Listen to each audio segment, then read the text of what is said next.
You can do anything right now for 40 years, work hard, get promoted, save money, and still retire broke. That sounds unfair, because it is. You will work approximately 90,000 hours in your lifetime. This is more time than most people ever spend time with their children, more time than they will spend traveling, relaxing, or doing something they love. And after all of that, most people will retire with far less money than they had expected. Not because they are lazy, not because they're stupid, because they were playing the game without knowing the real rules. Picture this: 25 years old, professional guy, starting his first real job. He's ambitious, hungry, motivated. He works late, he outperforms everyone. He gets promoted. By 35 years old, his salary has doubled. By 45 years old, it has tripled. On paper, he's winning. But here's what nobody sees. Every time income went up, spending followed. A bigger apartment, a better car, nicer vacations, more subscriptions, more upgrades, everything felt deserved. And maybe it was, but the gap between what they have earned and what they kept barely changed. This happens quietly, slowly, then suddenly. It has a name. It's called lifestyle inflation, and it destroys wealth before most people even realize wealth was possible. Now stop for a second. Average working professional will earn somewhere between $1 and $3 million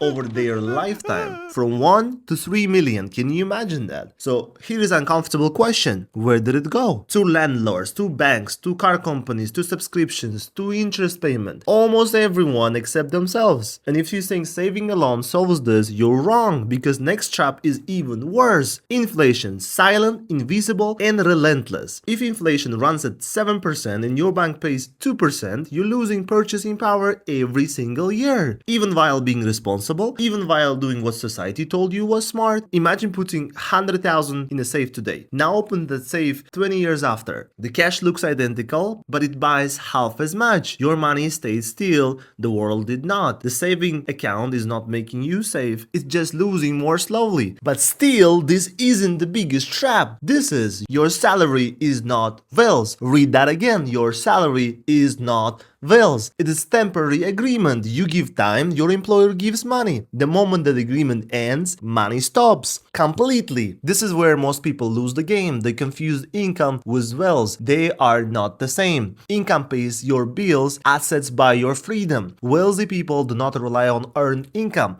They own things, businesses, real estate, investments, assets that generate money while they sleep. This is the difference. People who retire wealthy usually did not just work harder, they build ownership. Hard work without ownership makes other people rich, efficiently, loyally, for decades. You spent 16 years in school and not one class taught you how to build a wealth. That changes everything. So what do? Start with one rule. Pay yourself first, before the rents, before the bills, before everything else.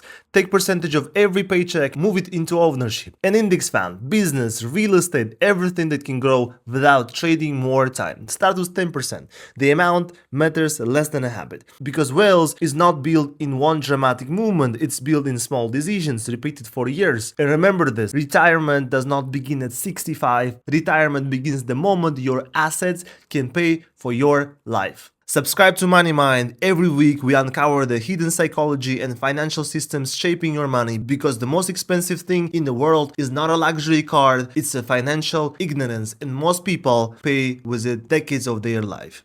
See you next week.